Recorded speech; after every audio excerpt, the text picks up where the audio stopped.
2 ദിവസത്തെ കാറ്റുമഴ നല്ലോണം ബാധിച്ചുല്ലേ. കറണ്ട് ഇല്ലാതെയും വെള്ളം ഇല്ലാതെയൊക്കെ. കറണ്ട് ഇല്ലാതായപ്പോൾ ഞങ്ങൾ മണലടിക്ക് പോയിട്ടുണ്ട് കേട്ടോ. കൊച്ചോട് 2 ദിവസം കഴിഞ്ഞിട്ട് കറണ്ട് വന്നിട്ടുള്ളത്. മണലടിക്ക് അന്ന് തന്നെ വന്നിട്ടുണ്ട്. അപ്പോൾ ഞങ്ങൾ വേഗം അങ്ങോട്ട് വിട്ടു. പക്ഷെ മോൾക്ക് പരീക്ഷയുണ്ട്, പിന്നെ വെള്ളം ഇല്ലാണ്ടൊക്കെ ബുദ്ധിമുട്ടാവുമല്ലോ. അങ്ങനെ പ്രതീക്ഷിക്കാത്ത ഒരു ദിവസം മണലടിയിൽ കൂടി. ഇന്ന് മണലടി പോയാൽ എന്നാണോ അങ്ങോട്ട് വരുന്നതെന്ന് രാത്രി ഫുഡൊക്കെ കഴിച്ചിട്ടേ വരുള്ളൂ കേട്ടോ. പക്ഷെ ഇന്ന് എനിക്കറിയാം 2 ദിവസം ഇവിടെ കറണ്ട് ഉണ്ടായിരുന്നില്ല. 2.5 ദിവസം കറണ്ട് ഉണ്ടായിരുന്നില്ല. ഫ്രിഡ്ജ് അടിമുടി വൃത്തിയാക്കാനായിട്ടുണ്ടാവും എന്നറിയായിരുന്നു.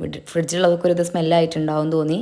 വൈകി വന്ന ഒന്നും നടക്കൂല. നാളെ മോർണിംഗ് ക്ലാസ്സും കൂടി ഉണ്ട്. അപ്പോൾ ഞാൻ നേരത്തെ ഇറങ്ങിട്ടോ. ഉമ്മാക്ക് അങ്ങനെ വരുമ്പോൾ ഇടങ്ങാറാ. ഫുഡൊക്കെ കഴിച്ചിട്ട് പോവാന്നൊക്കെ പറയുമ്പോൾ കുറേ നിർബന്ധിച്ചു. പക്ഷേ ഞാൻ നേരത്തെ പോന്നു. അപ്പം പിറ്റേന്ന് സ്കൂൾ കൊണ്ടുപോകാനുള്ള ചോറും അപ്പത്തിനുള്ള മാവൊക്കെ ആട്ടിയതൊക്കെ ആക്കി തന്നിട്ടാണ് ഞാൻ അതൊക്കെ എടുത്തിട്ടാണ് പോന്നിട്ടുണ്ടായിരുന്നു. എവിടെ പോയി വന്നാലും ഒന്ന് കടക്കെ ഇരിക്കുകയോ ചെയ്താൽ ഞാൻ അവിടെ അങ്ങനെ മടിച്ചായിട്ടിരിക്കും. അപ്പോൾ ഞാൻ മനസ്സിൽ ഉറപ്പിച്ചു, ചെന്നാൽ ഒന്നിനും നിൽക്കില്ല, നേരെ പോയി ഞാൻ എന്തൊക്കെയാണോ വിചാരിച്ചതൊക്കെ ചെയ്യാന്നുള്ളത്. വണ്ടി കഴുകാനായിട്ടുണ്ടായിരുന്നു, അത് കഴുകി നേരെ ഫ്രിഡ്ജൊക്കെ വൃത്തിയാക്കാൻ പോന്നിട്ടുണ്ട്.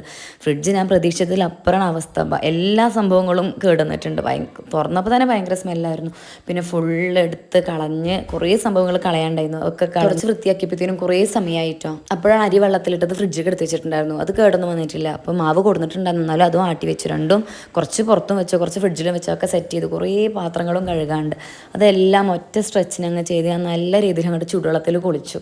പിന്നെ പൊറോട്ട പറഞ്ഞിട്ടുണ്ടായിരുന്നു, ഫുഡൊന്നും ഇവിടെ ഉണ്ടായിരുന്നു. പൊറോട്ടയും കട്ടനും എനിക്ക് ഭയങ്കര ഇഷ്ടമാണ്. ഒരു കട്ടൻ ചായയൊക്കെ വെച്ച് സെറ്റാക്കി. ഇച്ചമോള് മദ്രസയിൽ പരീക്ഷ ആയതുകൊണ്ട് പഠിക്കായിരുന്നു കേട്ടോ. അങ്ങനെ പഠിത്തമൊക്കെ കഴിഞ്ഞു. അവൾ ടി വി കാണാൻ തുടങ്ങിയിട്ടുണ്ട്. അവൾ ടി വി കാണുമ്പോൾ ഏറ്റവും കൂടുതൽ കാണുക പ്രവീൺ പ്രണവ്. ആ ഒരു എന്തോ ഒരു ചാലഞ്ച് എന്തൊക്കെയോ ആണ്. എന്താ ഇച്ചമോളെ ഒന്ന് മാറ്റിക്കാന്ന് ഞാൻ പറഞ്ഞപ്പോൾ എന്നോട് പറയാണ്, ഈ ഭയങ്കര അപ്ഡേറ്റഡ് ആണ്, ഇടക്കിടക്ക് ചാലഞ്ചസ് ഒക്കെ കാണണം, അപ്പോഴേ അപ്ഡേറ്റഡ് ആവുള്ളൂ. എന്താ അപ്ഡേഷനാണെന്ന് എനിക്കറിയില്ല.